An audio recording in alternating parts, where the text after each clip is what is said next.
시청자 여러분 밤새 잘 주무셨습니까? 경제 부동산의 김동수입니다. 올해부터 부동산을 양도하는 경우에 양도소득세 부담이 많이 늘어났습니다. 특히 올 6월 1일 이후에 양도하는 주택이라든가 그리고 조정 대상 지역 내에 있는 다주택자들은 더더욱 세금 부담이 커지고 있는데요. 그러면 현행 양도소득세의 세율부터 한번 살펴보겠습니다. 먼저 토지 건물입니다. 여기에는 주택은 제외됩니다. 그래서 토지와 건물 그리고 부동산에 관한 권리를 양도하는 경우인데요. 이렇게 토지나 건물을 미등기로 양도하게 되면은 70%의 높은 세율을 적용합니다. 또한 미등기로 양도하는 경우는 아무리 오랫동안 보유했다 하더라도 장기 보유 특별공제라든가 양도소득 기본공제를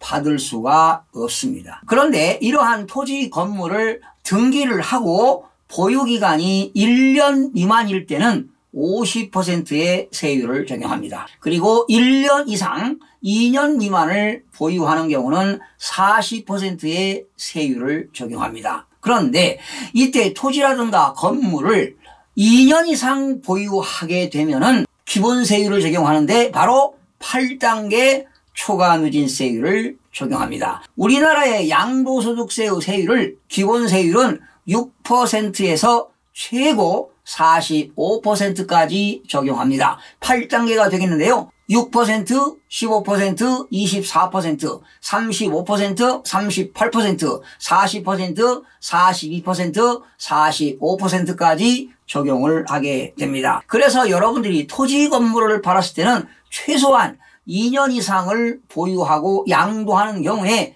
과세 표준에 따라서 최저 6%에서 최고 45%까지 적용이 됩니다. 그런데 여러분이 토지를 팔았는데 그 토지가 비사업용 토지입니다. 즉 비사업용 토지라는 것은 업무용 토지가 아닌 것이죠. 여러분이 토지를 가지고 있는데 토지 위에 건축물이 없고 그냥 나대지만 가지고 있다. 아니면 잡종지를 가지고 있다. 즉 토지를 현재 사용하지 않고 미사용하는 것입니다. 즉 사용하지 않는 비사업용 토지는 기본 세율에다가 플러스 10%를 추가로 부과해야 됩니다. 자, 그러면 여러분들이 도표를 보시면서 우리나라 양도소득세의 8단계 초과 누진세율, 기본 세율을 살펴보겠는데요. 도표를 보실까요? 양도소득세 과세 표준입니다. 과세 표준이 1,200만 원 이하일 때는 6%를 적용합니다. 그리고 2단계는 1단계에서 산출되는 금액이죠. 과표가 1,200만 원 초과 4,600만 원 이하일 때는 1단계에서 산출된 금액 72만 원 플러스 1,200만 원 초과 금액에 대해서는 15%를 적용합니다. 그리고 과세 표준이 4,600만 원 초과 8,800만 원 이하일 때는 2단계에서 산출된 582만 원 플러스 4,600만 원 초과하는 금액에 대해서는 24%를 적용합니다. 그리고 과표가 8,800만 원 초과 1억 5천만 원 이하일 때는 1,590만 원 플러스 8,800만 원 초과하는 금액에 대해서 35%를 적용합니다. 그리고 과표가 1억 5천만 원 초과 3억 원 이하일 때는 3,760만 원 플러스 1억 5천만 원 초과하는 금액에 대해서는 38%를 적용합니다. 그리고 과표가 3억 원 초과 5억 원 이하일 때는 9,460만 원 플러스 3억 원 초과 금액에 대해서 40%를 적용합니다. 과표가 5억 원 초과 10억 원 이하일 때는 1억 7,460만 원 플러스 5억 원 초과 금액에 대하여 42%를 적용합니다. 그리고 과표가 10억 원을 초과하게 되면 3억 8,460만 원 플러스 10억 원 초과 금액에 대해서 45%를 적용합니다. 바로 이 도표가 양도소득세 기본세율 6%에서 45%까지 8단계 초과 누진세율을 적용합니다. 이 초과 누진이라고 하는 것은 1단계에서 계상된 금액이 2단계로 또 2단계에서 산출된 금액이 3단계로 계속 이어지면서 과표가 커지면 커질수록 세율이 점점점 커지는 것이 바로 초과 누진세율이 되겠습니다. 두 번째입니다. 주택 및 조합원 입주권, 주택 분양권이 되겠는데요. 올해 2021년 6월 1일 이후 양도하는 것부터 시행하는 내용이 되겠습니다. 먼저 주택 및 조합원 입주권을 여러분들이 1년 미만 보유하고 있다, 양도했다. 70%를 적용합니다.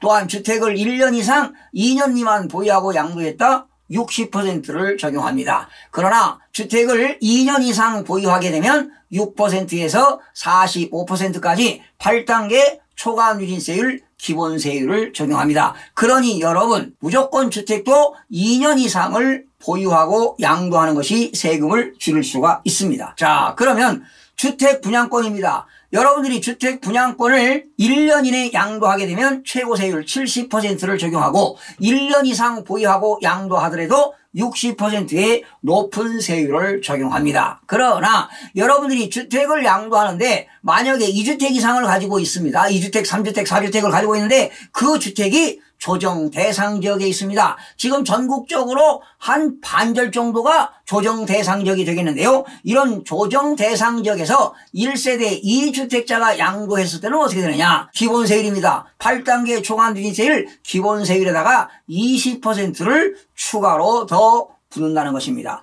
또한 조정 대상 지역에서 1세대 3주택자가 주택을 양도하게 되면 기본세율에다가 플러스 30%를 중과하게 되는 것입니다. 그러면 최고세율 45%니까 3주택을 양도하게 되면 최고세율은 75%가 되겠습니다. 즉 3주택자가 양도소득세 과세표준이 10억 원을 초과하면 75%의 세율을 적용하게 됩니다. 여기에 지방소득세 7.5%를 더하면 최고 82.5%를 내야 합니다. 자, 지금까지는 양도소득세 세율을 살펴봤고요. 자, 그러면 이 시간에 아주 중요한 다가구 주택과 다세대 주택을 한번 차이점을 비교해 보도록 하겠습니다. 이때 다가구 주택과 다세대 주택의 정확한 차이를 인지하지 못해서 양도시에 양도소득세 중과를 맞는 경우가 있습니다. 여러분도 아시다시피 다가구 주택은 건축법상 단독주택이고 다세대 주택은 연립주택과 마찬가지로 공동주택에 해당합니다. 그러면 다가구 주택의 요건을 한번 살펴보겠습니다. 다가구 주택의 요건은 당연히 공동주택에 해당하지 아니하는 것입니다. 즉 다가구 주택은 단독주택이 되겠는데요. 다가구 주택은 주택으로 쓰는 층수가 지하층은 제외하고요. 3계층 이하여야 됩니다. 지하층은 제외되고 지하층은 층수에 들어가지 않기 때문에 지하층은 제외하고 3계층 이하일 때 다가구가 됩니다. 그런데 그 다가구에서 1층을 말이죠. 전부 또는 일부를 필로티 구조로 하여 주차장으로 사용하고 나머지 일부분을 주택 외의 용도로 사용하는 경우는 해당 주택의 층수에서 제외됩니다. 그러니까 다가구 주택에서 지하층도 층수에서 제외되고 1층을 필로티로 사용하거나 일부를 다른 용도로 사용한다면 층수에서 제외된다는 것입니다. 그런데 다가구 주택에 필로티가 있거나 지하층이 있을 때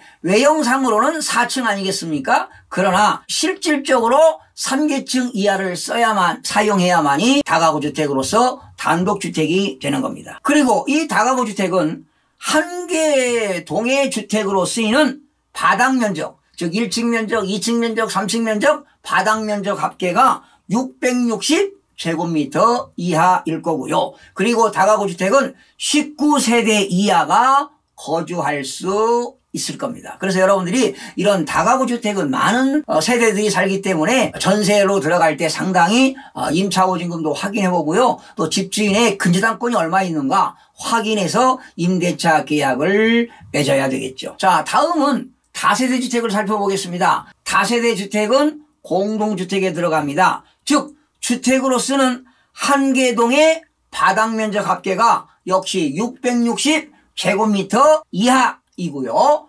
층수가 4계층 이하인 주택을 말합니다. 그러니까 면적은 똑같죠? 다가구나 다세대가 660제곱미터 이하인데 다가구는 3계층 이하, 다세대는 4계층 이하가 되겠습니다. 그런데 이때 다세대 주택의 2개 이상의 동입니다. A동과 B동이 있는데요. 그 A동, B동의 지하주차장에서 A동과 B동이 연결되는 경우는 A동과 B동 각각의 동으로 본다는 것입니다. 또한 다세대 주택에서 1층의 전부 또는 일부를 필로티 구조로 하여 주차장으로 사용하고 나머지 부분을 주택 외의 용도로 쓰는 경우는 외형상으로는 5층으로 보겠죠. 그러나 실제로 주거용으로 사용하는 것은 4계층이 되겠습니다. 여러분, 현행 세법에서는 다주택자가 되잖아요. 그러니까 이 2주택 이상을 소유하고 있는 다주택자들은 취득세라든가 종합부동산세, 양도소득세가 중과가 됩니다. 그래서 세법상 인정되는 주택수를 줄이는 것이 중요해지고 있습니다. 다가구 주택과 다세대 주택은 모두 연립주택의 형태로 구조나 외형상으로 큰 차이가 없어서 매매라든가 증축에 또 유의할 점들이 상당히 많습니다. 방금 설명드렸듯이 2주택 유형을 구분짓는 가장 큰 기준은 주택으로 쓰는 층의 수가 4계층 이상인지 여부입니다. 여러분, 3계층까지는 주택으로 쓰고 있다면 다가구 주택으로 인정받을 수 있지만 4계층부터는 다세대 주택이 된다는 것입니다. 여기서 문제는 주택 층수를 계산할 때 옥탑방이나 상가 안쪽에 거주시설 등도 포함된다는 점을 유의하시기 바랍니다. 다가구 주택은 주택으로 쓰는 층수, 지하층은 제외되겠죠. 3계층 이하이면 단독주택으로서 하나의 주택으로 소유하고 있다면 양도가의 9억 원까지는 양도소득세를 비과세 받을 수가 있습니다. 또한 장기보유 특별공제 등 각종 세제 혜택을 볼 수가 있습니다. 그리고 이런 다가구 주택을 10년 이상 보유하고 10년 이상 거주했다면 양도 차익의 80%까지 장기보유 특별공제를 받을 수가 있겠죠. 자, 그런데 3층인 다가구 주택에 옥탑방을 만들어 4층이 되었다면 다세대 주택으로 인정돼 가지고 공동주택이 되는 겁니다. 그러니 여러분, 다가구 주택에다가 4층에다가 함부로 옥탑방을 건축해서는 문제가 된다는 것입니다. 그래서 다가구 주택의 옥탑방에다가 집을 만들었다면 4계층이 되기 때문에 다세대 주택으로 보아서 양도소득세 중과세가 된다는 것입니다. 그야말로 세금 폭탄을 맞게 되므로 주의가 필요합니다. 참고로 같은 옥탑방이라 하더라도 해당 면적의 8분의 1 이하만 점유하고 있다면 주택 층수에서 제외가 됩니다. 8분의 1을 기억하시기 바랍니다. 그러니까 조그마한 옥탑방은 층수에서 제외된다는 것입니다. 특히 내년부터 상가가 포함된 다가구 주택의 양도소득세 계산 방식이 바뀐다는 점도 유의하시기 바랍니다. 올해까지는 다가구 주택인 상가주택이죠. 일부 상가도 있고 점포도 있고 주택이 있는 경우인데요. 이때 주택 면적이 차지하는 면적이 점포 면적보다 크다면 주택으로 분류해가지고 양도소득세를 산정했습니다. 그러니 여러분들이 점포를 가지고 있고 일부 주택을 가지고 있는데 점포 면적보다 주택 면적이 크면 전부를 주택으로 모아서 양도가의 9억 원까지는 양도소득세를 비과세해 주었습니다. 이렇게 상가가 있는 주택을 겸용주택 또는 근린주택이라고 하는데요. 내년부터는요, 상가에 대한 부분과 주택에 대한 부분을 나눠서 양도소득세를 계산합니다. 그러니까 내년부터는 주택 면적이 크다 하더라도 주택은 주택으로 보고 점포는 점포로 보아서 세금을 부과하겠다는 것입니다. 즉 상가 면적보다 주택 면적이 크면 올해까지 양도하는 것이 양도소득세를 2배 이상 줄일 수가 있습니다. 그렇다면 내년에 만약에 양도한다면 상당히 세금이 많이 과세가 되겠죠. 즉 주택 면적보다 상가 면적이 크거나 같으면 주택 부분만을 주택으로 보기 때문에 올해 양도하거나 내년에 양도하거나 크나큰 문제는 없습니다. 그러나 주택 면적이 클 때 올해 양도하면 세금을 줄일 수 있다는 사실을 기억하시기 바랍니다. 여러분들 많은 도움이 되셨습니까? 시청해주신 여러분 고맙습니다. 다음 시간에 찾아뵙겠습니다. 마음이 드셨다면 구독, 좋아요 꼭 부탁드리겠습니다. 고맙습니다.